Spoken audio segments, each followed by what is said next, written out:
ဒီချင်းမှာကီးလေး၃ခုပါပါတယ် G ပါမယ် A ပါမယ် B ပါမယ်ပေါ့နော်အကီးလေးတွေကိုချင်းပြီးဆူသွားတာအရန်နားထောင်လို့ကောင်းတဲ့ချင်းတစ်ပုတ်ပါအဲ့တော့ကျွန်တော်တို့ဒီ info မှာနော်အဲ့မှာရိုး E minor ပဲဒီ G key မှာပေါ့နော်ဒီ B minor ပေါ့နော်ဒါ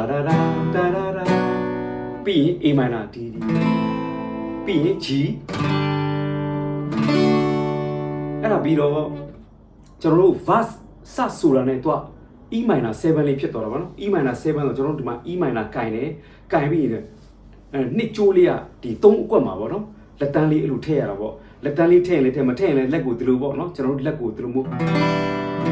အဲ့အတန်လေးပါ E minor 7ပြီးရင် B minor 7ပေါ့နော်ကျွန်တော်တို့ B minor ကင်တယ်ဒီလိုကင်တယ်ပြီးရင်ကျွန်တော်တို့ဒီဘာပုံစံပေါ့နော်အဲ့လိုသွားပြီးရင်လက်တကြွယ်လေးလက်တန်းလေးလွတ်လိုက်တာပေါ့နော်အဲ့တော့ဒီကောင်ကကျွန်တော်တို့ B minor တစ်ကနေ9အထိကန်လိုက်တယ်ပြီးရင်ဒီက2ကျိုးပေါ့နော်ပြီးရင်4ကျိုးပေါ့3ကျိုးမပါတော့ဘူးပေါ့နော်3ကျိုးကဒီလက်ညှိုးကကန်တာ E minor 7 B minor 7ပြီးရင် A minor 7ကျွန်တော် A minor ကန်တယ်လက်တကြွယ်လွတ်လိုက်ပါတယ် A minor 7အဲ့လို minor 7လေးနဲ့တီးရတာပေါ့နော်သူကအဓိက G ကတော့သူဒဲတီးတယ် D ဒဲတီးတယ်ကျန်တဲ့ E minor 7 B minor 7 A minor 7ပေါ့နော်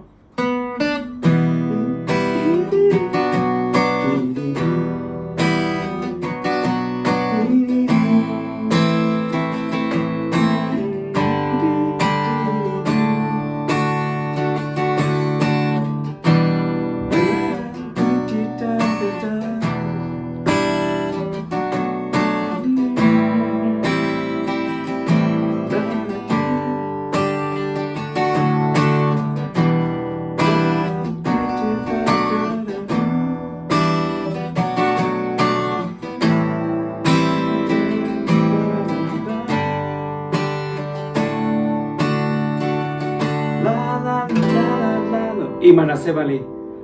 ဒါအမ key A ရောက်သွားပြီဆိုတော့ကျွန်တော် G flat minor D flat minor 7 B minor 7အဲ့တော့ကျွန်တော် down အဲ့လိုလေးပေါ့နော်လာ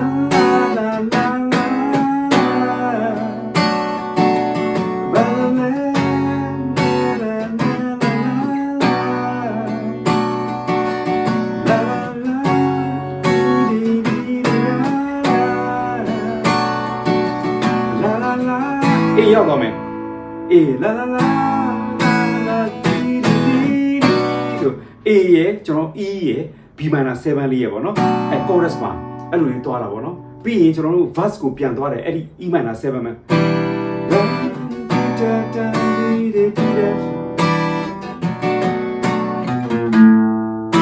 အဲ့ဒါဒီအလုံးလေးပေါ့နော်ထည့်ခြင်း A minor E minor B7 B minor 7 E minor B minor 7နဲ့A minor လေးအခုမှအဲ့ဒါလေးပေါ့နော်အဲ့လိုပဲအစအဆုံးအဲ့လိုမျိုး verse နဲ့ chorus ပြန်တီးပြီးတော့နောက်ဆုံး chorus အဆုံးမှာပဲ solo ကနေပြီးတော့ key B ရောက်သွားတာပေါ့နော် key B ရောက်သွားတော့ကျွန်တော်